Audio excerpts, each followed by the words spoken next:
বন্ধুরা, আজ শুক্রবার।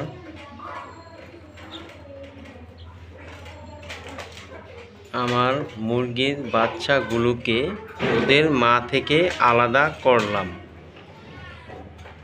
মুরগিগুলোর বয়স হয়েছে 22 দিন।